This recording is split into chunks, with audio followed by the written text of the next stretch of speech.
Ang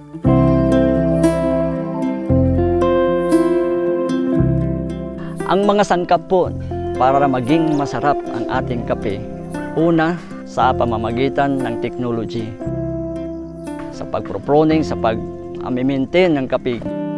At isa din pong sangkap itong pagtutulungan ng ating mga membro ng ating kooperatiba at ang tulong ng different agency at lalong-lalo na itong Peace and Equity Foundation.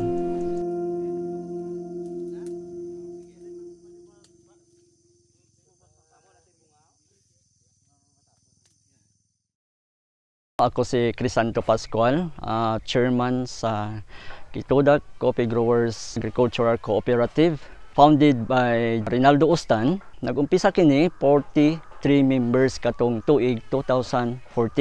Ang pinakalayunin sang KCGI nganong gintukod to uplift the life of the marginalized farmers and to increase the production of their coffee farm through new technology nga moagi sa KCGI through the different organization or different government agency nga itap sang KCGI.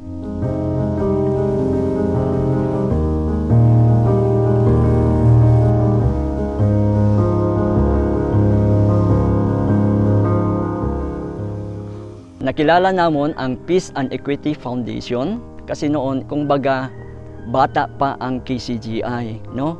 Kailangan ng mga different agency na tutulong para may angat hindi lamang sa mga proyekto kundi sa capability building ng mga leader.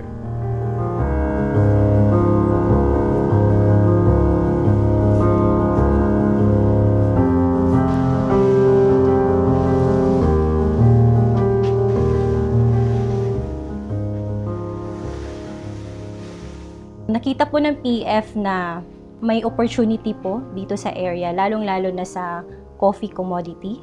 Alam naman po natin na ang Sultan Kudarat ay ang highest coffee producing area or province sa Philippines. So, yun po yung parang naging entry ng foundation para suportaan ng area. At nakita din po natin na medyo mataas yung poverty level sa area. So, yung coffee po, yung tinitingnan natin na posible na makakaahon sa mga farmers sa kahirapan.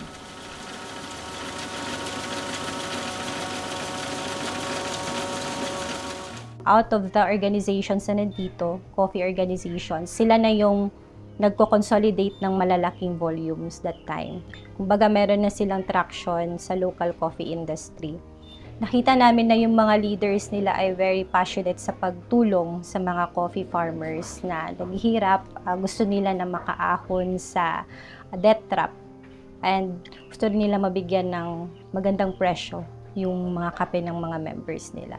So yun yung mga factors na nakita namin sa Kitodak Coffee Growers Inc. para tulungan sila ng PF.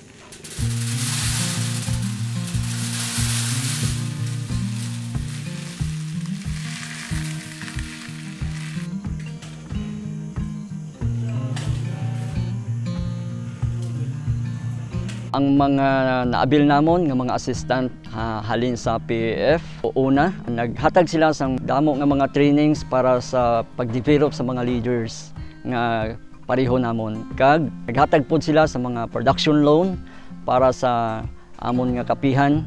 Kag hindi lang nga production loan kundi damo gihapon silang gipanghatag nga mga grant para sa pagpauswag pa sa aton nga cooperative.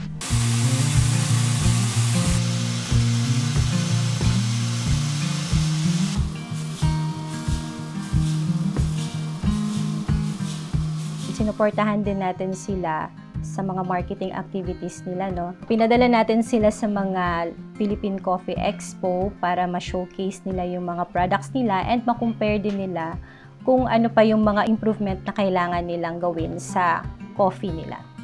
And aside from marketing po na mga support, on production naman, dinala din natin yung officers ng KCGI sa Vietnam para mag-benchmark din kung ano yung mga best practices na meron ang Vietnam para ma-replicate nila dito sa kanilang community at sa mga members nila. Ako ay nagpapasalamat sa PAF, sa Peace and Equity Foundation dahil isa ako sa napili na mag-explore doon sa Vietnam. Dumami pa yung nalalaman ko sa pagkakape. Maraming mga bagong technologies na hindi ginagawa dito sa Pilipinas. Gumawa po ako ng sarili kong demo farm na mataniman ko yon at maipakita sa mga coffee farmers dito sa Kitudak na yung technology ng Vietnam, kapag subukan nating sundin at i-apply sa atin pong farm, baka mas dadami pa yung production natin sa atin pong kape.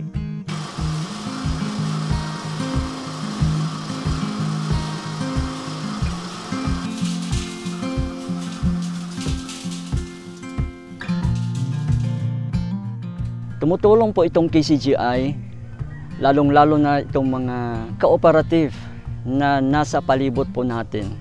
Sa pamamagitan ng training assistance, nagkakandak din po tayo ng training sa kanila about sa how to improve their coffee farm para maiangat ang kanilang production. Sa una, pag-abot ko din nga wala pa ng asosisyon. Halos ang pangabuhi sa tao di sa Villamonte daw pidado gid. Kay tungod isa lang ang ginasaligan, mais lang. Ti karon sa seminar, gintudloan kami kung paano magtanom, paano magpalambo sa kape, hasta pagbaligya sa kape. Nga sa karon nakita namon nga daw nakabulig, kag nakapaeskwela sa among mga bata. Ang Villamonte, bitaron ko na ang mga tao at tanan kita magkape na para hayahay kita sa tanan. Nang nakita po ng mga government agency na tumutulong itong ating cooperative sa mamamayan, doon na po pumasok yung mga tulong ng mga different government agency. Gumanda na rin yung ating mga farm to market road kasi alam nila po na yung lumalago na po yung ating production ng kapihan dito sa ating komunidad.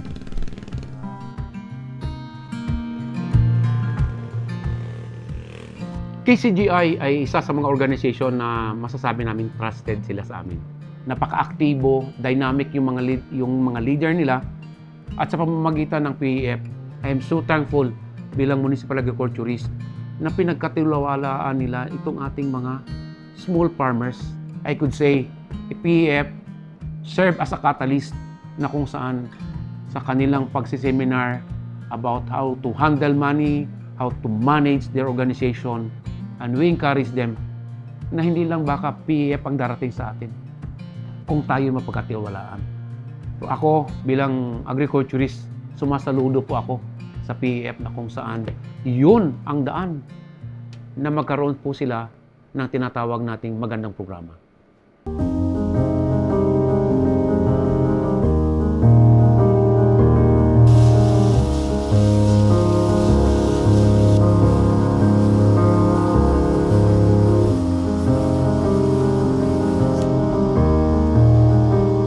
Sana ay magpatuloy lang lagi yung pagkakaisa sa KCGI na magtulungan para higit lalo pang mapabuti ang coffee farming. I believe na kung ang bawat isa ay nagkakaisa, ay sabay-sabay po tayong lalago sa coffee farming.